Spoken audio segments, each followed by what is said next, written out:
Let's talk about it. If you have an ADHD brain, your relationship with money probably feels, well, complicated, right? It can feel like you're always fighting this uphill battle against impulse buys, forgotten bills, and just this constant overwhelming anxiety. But what if we could flip that script?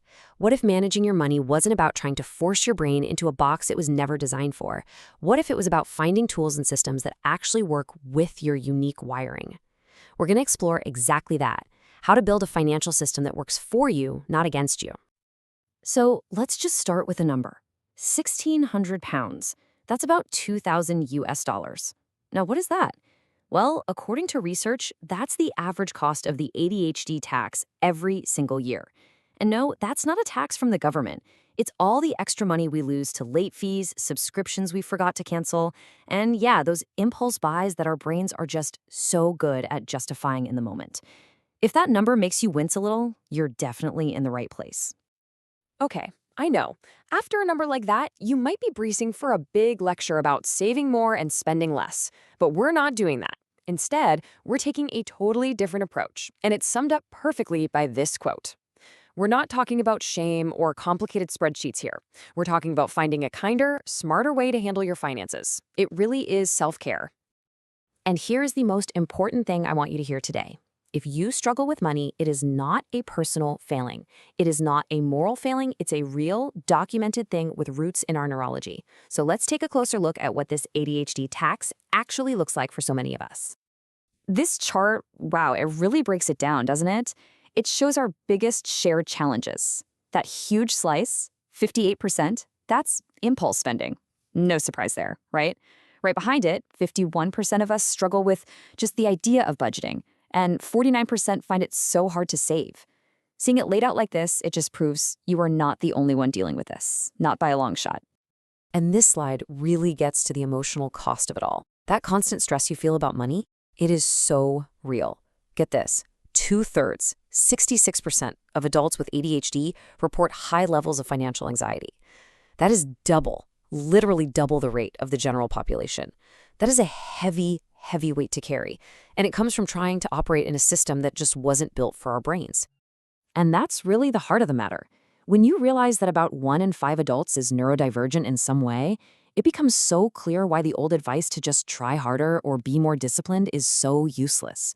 The entire world of finance, with its rigid rules and demands for constant focus, was built for one type of brain. But the good news? That's finally starting to change.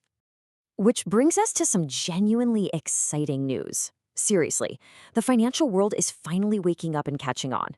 There's this whole new wave of technology and thinking that's designed specifically to support the neurodiverse mind, instead of fighting against it. So, what do we even mean by inclusive finance? Well, it's about creating tools that just get it. Tools that use AI to send you the right reminder at just the right time. Or they use gamification, points, badges, little rewards to give your brain that little dopamine hit it loves for making a good choice. And it's all about personalization, because your brain isn't the same as my brain, and our tools should reflect that. And listen, this isn't just some small niche trend. This has real momentum. We're looking at the next year or so as a huge turning point. We're going to see a surge in these neuro-inclusive tools. We're seeing more neurodivergent people getting hired in the tech and finance companies that build these things. All of this is adding up to way better tools to help us achieve financial independence. It's happening. Okay, so that's the big picture. But what can you do, right now? Let's dive into some super practical, actionable strategies. We're talking about simple hacks designed to work with your brain's natural tendencies to help you rewire those financial habits. First up, a powerful reframe. Just think about the word budget. Ugh, right? For so many of us, it just brings up feelings of restriction, of scarcity, of all the things we're not allowed to do. It just feels bad. But what if we just change the name? What if instead of a budget, you had a freedom fund or an adventure plan? See the difference? It's the same idea, planning where your money goes, but one sparks excitement and possibility. It's a tiny language trick that feeds your brain positivity instead of dread. That reframe is just step one. Here are some of the most effective hacks out there. We just covered renaming. Now we're going to get into 2 more of my favorites. Automating everything to bypass that decision fatigue, and using a simple pause to stop impulse buys in their tracks. The other 2 on here, body doubling and building emotional shields, are also game changers worth looking into. All right, hack number 2 is about to become your absolute best friend: automation. Our executive functions can make planning and actually following through feel exhausting. So let's just take most of those decisions off your plate. Set up automatic bill payments so you never have to think about them. Have your bank automatically transfer a little bit of your paycheck into savings. This one move can seriously eliminate like 80% of that mental load and save you from those painful late fees. And for that impulse spending monster that lives in all of our brains, here is a simple but brilliant rule: the 24-hour pause. When you feel that intense urge to buy something, you don't have to tell yourself no. Just tell yourself, not yet. Put the item in your online cart or on a wish list, and then walk away for 24 hours. That little bit of space is usually all it takes for that dopamine-fueled urgency to cool down, letting your more rational brain step in. Now, these hacks are great on their own, but they become superpowers when you pair them with the right tools. So let's open up the toolkit and talk about a new generation of apps that are actually designed to be engaging and fun for the ADHD brain. First, can we just acknowledge something? You know that experience where you download a budgeting app, you're super excited, you use it for like 3 days, and then you completely forget it exists? Yeah, you're not alone. Most of those apps fail us because, let's be honest, they're boring. They demand constant, sustained attention, and they don't give our brains the novelty or the quick rewards we need to stay engaged. But this new breed of apps is totally different. The secret sauce is in that why it sticks column.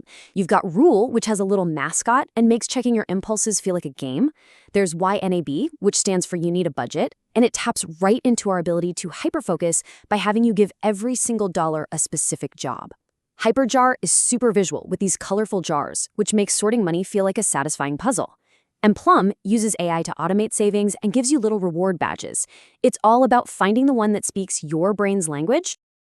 And this isn't just theory, okay? This stuff is really working for people. Here's a quote from someone with ADHD who uses the Rule app. They called it a lifesaver for impulse buys. That's what happens when a tool is built by people who actually understand the user. It can literally change your life.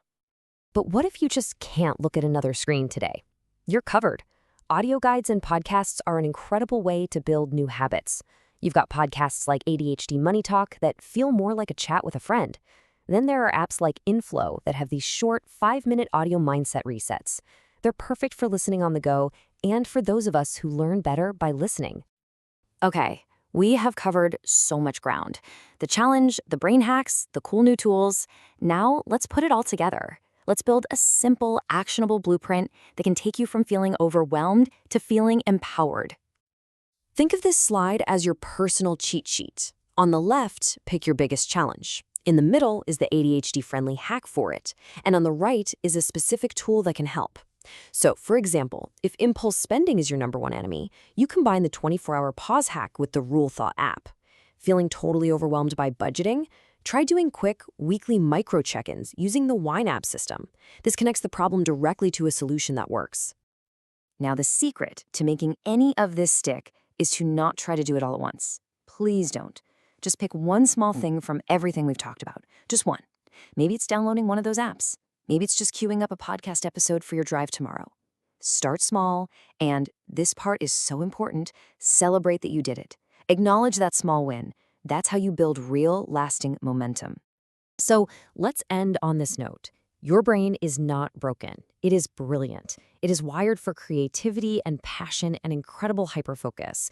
You just need a financial system that honors that brilliance instead of trying to punish it. Whatever your story with money has been up until now, that does not have to be the final chapter. With the right tools and a little bit of self-compassion, your new money story, it's really just beginning.